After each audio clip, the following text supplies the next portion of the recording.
Let's get into some of those pitcher questions. We already spoke about Pablo Lopez. Chris Sale has been so awesome. That is 3 straight scoreless outings for him. He was up against the Padres. He threw 7 shutout, 5 hits, 0 walks, 9 strikeouts, 18 more swinging strikes, 7 of those on the fastball, 7 on the slider, 4 on the changeup.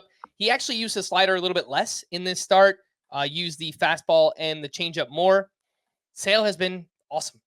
He's allowed a total of 2 earned runs over his last 5 starts. He has 42 strikeouts, just 2 walks over that 5-start stretch. And overall, it's a 2.22 ERA and a .86 WHIP. I know the rankings updates are coming, Scott, and we continue to push Chris Sale up there. I am here to ask you, how many starting pitchers would you realistically take over Chris Sale right now? It's a good question. It's a difficult question. I mean, there can't be any performance concern with Sale anymore. It's just, is the same thing going to happen to him that's happened 4 years in a row, and some kind of freaky thing happens, and he winds up on the IL for 2 months, if only 2 months. And yeah, I can't predict that. It's a possibility with any pitcher. There are occupational hazards there that are kind of just baked in for all of them. So is it even worth worrying about at this point? I have Tyler Glass now in my top 5, and Glass now, he's even more fragile than Sale. I think most people would agree. So why shouldn't Sale be? Realistically, would I take Pablo Lopez over him at this point? I just said Pablo Lopez top 10 rest of season.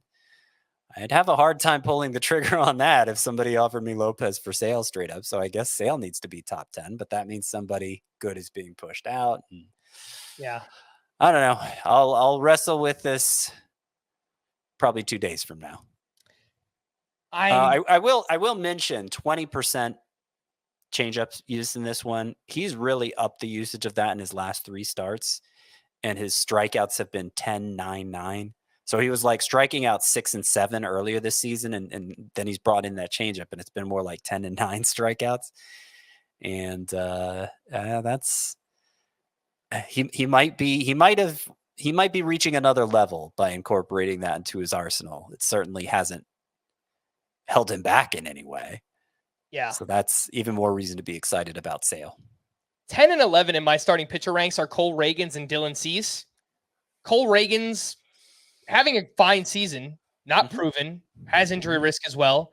Dylan Cease having a fine season, had a rough start here against the Braves on Monday, but he has an inconsistent track record. I mean, there is a real debate for Chris Sale to be top 10, maybe even top 8 starting pitcher right now, just the way that he is going right now. Yeah, it's probably time. I saw Vlad Sedler, a good fantasy writer and player, had him 3rd. He had Sale 3rd in his rest of season pitcher rankings. I believe he had him ahead of Tarek Skubal, which I can't get behind that, but it's not crazy to talk about him in the top 10. Yep. Again, that was Chris Sale. Let's talk about Framber Valdez, who got crushed by the Angels. He gave up 8 earned runs over 5 innings. He allowed 10 hits, 3 of those being home runs in this start, and he allowed 10 more hard hits.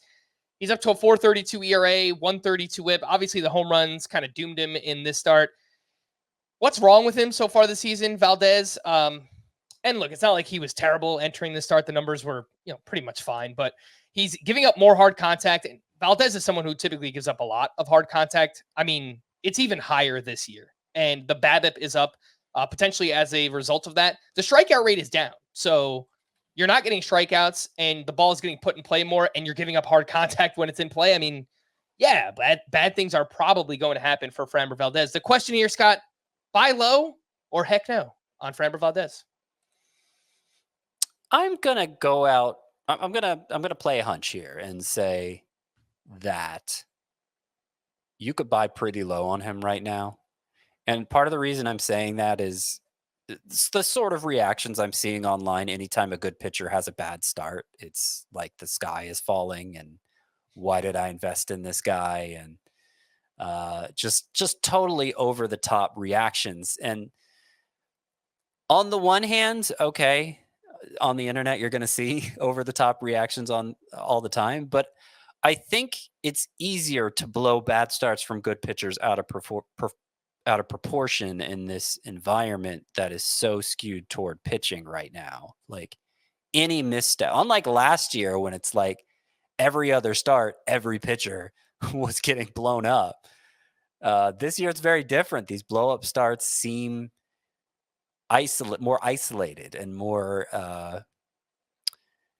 damning, I guess. And so I think because of that, particularly less sophisticated fantasy players are going to be more likely to bail prematurely, particularly in a trade context. I'm not saying you're going to see Framber Valdez wind up on waivers in a lot of leagues, but he's had more not so useful starts than useful starts this year. And he had an And elbow injury, so that yeah, might be lingering in the back of people's minds too. I think he's good. I think he's going to throw a lot of innings. I think his ground ball rate is 65%. So the weirdest thing about this start is he gave up 3 home runs, more than doubled his season total in one start here, as an extreme ground ball pitcher. So we're not going to see that happen much, Framber Valdez, in this home run environment, especially giving up that many. Yeah, I think he's a good buy low. It'll be interesting to adjusting him in the rankings. I feel like I remake my pitching rankings 1 through 80 every week because it's such a. It doesn't take much to drop a guy when everybody's pitching so well. Like there's so little margin for error to hold your place in the pitching rankings, which is kind of what I was saying in terms of the trade market. And I don't. You're trying to think rest of season outlook here, but even what seem like obvious regression cases like Ranger Suarez and Seth Lugo are performing so well, so ridiculously well that you're reluctant to rank them too low because it just looks stupid. It just looks stupid if you got Seth Lugo outside of your top 80 now. But somebody has to be. Yep. No, I get that. I saw this tweet from Chandler Rome, who covers the Astros for The Athletic after the game, said Joe Espada, Framber Valdez, and Yainer Diaz all said that Valdez went away from the game plan in the 7-run 5th inning. Quote, Yainer did a really good job calling pitches. I was the one that decided to try and change the game plan. I had to deal with the consequences. That was a direct quote from Framber Valdez. Something went very wrong that inning, that's for sure. Yeah. Let's talk about Taj Bradley, who had a mixed start up against the Red Sox. 7 innings, 5 runs, 0 walks, 10 strikeouts, 2 homers allowed, but 22 swinging strikes. So it's like one good thing, one bad thing, one good thing, one bad thing. I love that he only has 3 walks total in his first 3 starts because walks were a huge problem for Taj Bradley last year. Obviously, the 22 swinging strikes, phenomenal in this start. But yeah. I mean, the 5 earned runs, you can't kind of ignore that happened here. Obviously, the question on Taj Bradley, Scott, is will the hard contact continue to hold Taj Bradley back? Because that was a big problem for him last year, and it's been a really big problem for him so far this season as well. Yeah, I just feel like the stuff looks so much better this year. I talked about how he's throwing the cutter harder, and it just seems to help his entire arsenal play up. Of those 22 swinging strikes for Taj Bradley, 8 were on the fastball, 9 were on the cutter, 5 were on the splitter. So all 3 pitches were playing up spectacularly. He did give up 5 earned runs. He gave up 2 home runs. 4 of the 5 runs were on the 2 home runs. He gave up 6 base runners total. I don't know if he had a hit by pitch, but 6 hits and no walks in 7 innings and 5 earned runs. So it was kind of a issue of the hits all happening in the same inning and then poorly timed home runs and that sort of thing. I would say, even though it was the worst DRA, the most runs he had given up in his 3 starts, this was the most impressive start Taj Bradley's had in terms of sizing him up for the long term. And if you picked him up for the 2 starts, I'd be excited about holding on to him.